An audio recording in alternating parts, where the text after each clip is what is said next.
তো আমার প্রিয় ছাত্রছাত্রী, আশা করি তোমরা ভালো আছো। আজকে হোলির দিন, আশা করি খুব মজা করে হোলি খেলেছো। তো কথা না বাড়িয়ে আজকে আমি আলোচনা করতে চলেছি কিছু যুক্তি বাক্য, যেগুলো থেকে আমি বচন তৈরি করব এবং আমি দেখাবো যে কোন বচনের কোন পদটা ব্যাপ্য, অব্যাপ্য ও গুণ ও পরিমাণ, আমি সবগুলোই দেখাবো। ঠিক আছে, তো তোমরা দেখো, প্রথমেই লিখেছি শিশুরা সরল। তাহলে এটা কি বচন হবে? দেখো, শিশুদের মনে আপাতত কোনো পাপ নেই, ঠিক আছে, তাহলে নিঃসন্দেহে সব শিশুই সরল হবে। তাহলে কি করব, এটা এলএফ দেবো এবং লজিক ফর্ম দিয়ে এটা বচন করব এবং করব কি, সকল শিশু হয়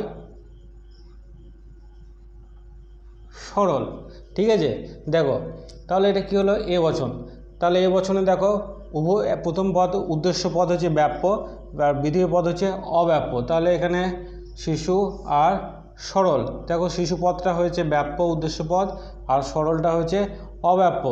ঠিক আছে, ঠিক গুণ পরিমাণটা দেখো, গুণ কি হবে, দেখো গুণ আর পরিমাণ।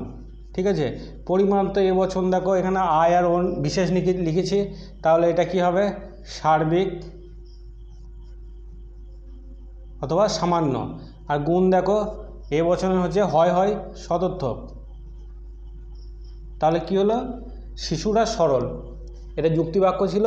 এই যুক্তিবাক্য থেকে বচন কি হয়েছে, সকল শিশু হয় সরল এবং শিশু পদটা উদ্দেশ্য ব্যাপ্য হয়েছে আর সরলটা বিধেয় অব্যাপ্য হয়েছে, গুণ হয়েছে সদর্থক, পরিমাণ হয়েছে সার্বিক। ঠিক আছে, তো এরপরে আমরা চলে যাই পুস্তক মূল্যবান। দেখো এখানে সব পুস্তক বলেনি, ঠিক আছে, পুস্তক মূল্যবান বলেছে। মানে কিছু কিছু পুস্তক হয় মূল্যবান আর কিছু কিছু পুস্তক হয়তো দাম কম। তাহলে এটা কি হবে, আয় বচন। ঠিক আছে, তাহলে আয় বচনে কি হবে, কোনো কোনো পুস্তক হয় মূল্যবান। ঠিক আছে, কোনো কোনো পুস্তক হয় মূল্যবান। তো দেখো আয় বচন আছে, তো আয় বচনে দেখো, আয় বচনে উভয় পদই অব্যাপ্য, সুতরাং পুস্তক আর মূল্যবান উদ্দেশ্য বিধেয় দুটোই অব্যাপ্য হয়েছে। গুণটা কি হয়েছে, গুণ হয় আছে, তার মানে সদর্থক। আর তোমার পরিমাণ, পরিমাণ আয় বচন বিশেষ।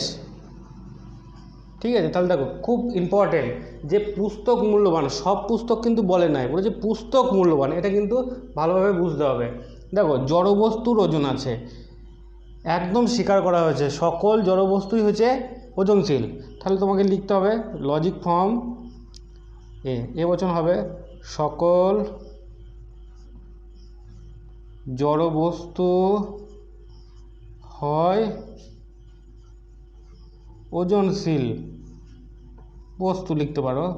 ঠিক আছে, তাহলে এ বচন উদ্দেশ্য পদ বিধেয় পদ, উদ্দেশ্য পদ ব্যাপ্য হয়েছে, বিধেয় পদ অব্যাপ্য হয়েছে, গুণ সদর্থক আর পরিমাণ হচ্ছে সামান্য বা সার্বিক। তাহলে এটাও হয়ে গেল।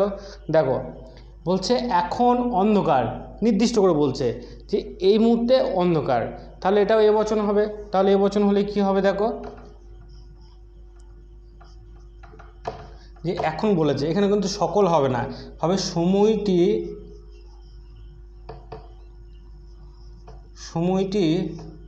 হয় অন্ধকার। হচ্ছে, তাহলে কি হবে, সময়টি আর অন্ধকার। দেখো এই বচন হচ্ছে উদ্দেশ্য পদ হচ্ছে ব্যাপ্য, বিধেয় পদ হচ্ছে অব্যাপ্য আর গুণ হচ্ছে সদর্থক আর পরিমাণ হচ্ছে সামান্য। ঠিক আছে, সামান্য বা সার্বিক। দেখো কি মনোরম দৃশ্য, বিস্ময়সূচক চিহ্ন আছে, মানে কি দৃশ্যটি হয় মনোরম। তাহলে একদম লিখে দাও লজিক ফর্ম, দৃশ্যটি হয় মনোরম। দেখো এবার দেখো মনোরম, ঠিক আছে, এটা মনে রাখতে হবে। উদ্দেশ্য পদ হচ্ছে দৃশ্য, দৃশ্য সম্পর্কে বলছে, তাই উদ্দেশ্য পদটা প্রথমেই বসেছে আর দৃশ্যটা কেমন মনোরম, অর্থাৎ সেটা বিধেয় অংশ, তাই ওটা পরে বসেছে। তাহলে কি হয়েছে, এ বচন হয়েছে, তাহলে এটা ব্যাপ্য আর বিধেয় পদ হচ্ছে অব্যাপ্য আর গুণ হচ্ছে হয় আছে, মানে কি হলো, গুণ হচ্ছে সদর্থক আর পরিমাণ হচ্ছে সামান্য অথবা সার্বিক, দুটোর মধ্যে একটা দিলেই চলবে। তাহলে তোমরা যদি বুঝেছো তাহলে অবশ্যই জানাবে, না বুঝতে পারলেও অবশ্যই কমেন্ট করবে। তো আমার প্রিয় ছাত্রছাত্রী, তোমরা দেখো আমি কয়েকটা যুক্তিবাক্য বোর্ডে লিখেছি।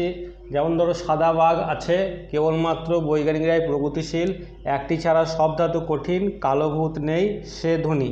তাহলে বসে না থেকে চটপট খাতা বার করে এগুলো বচন করে ফেলো, এবং কোন পদটি উদ্দেশ্য পদ এবং কোন পদটি বিধেয় পদ সেটা দেখো, এবং ব্যাপ্য অব্যাপ্য, গুণ, পরিমাণ এইগুলো নিজেরাই নির্ণয় করে ফেলো, এবং নিজেরাই দেখো যদি ভুল হয়েছে তাহলে অবশ্যই তোমরা কমেন্টে লিখবে, আমি সেগুলোকে ঠিক করে দেবো, অথবা ঠিক হলেও তোমরা এই উত্তরগুলো অবশ্যই কমেন্ট বক্সে জানাবে।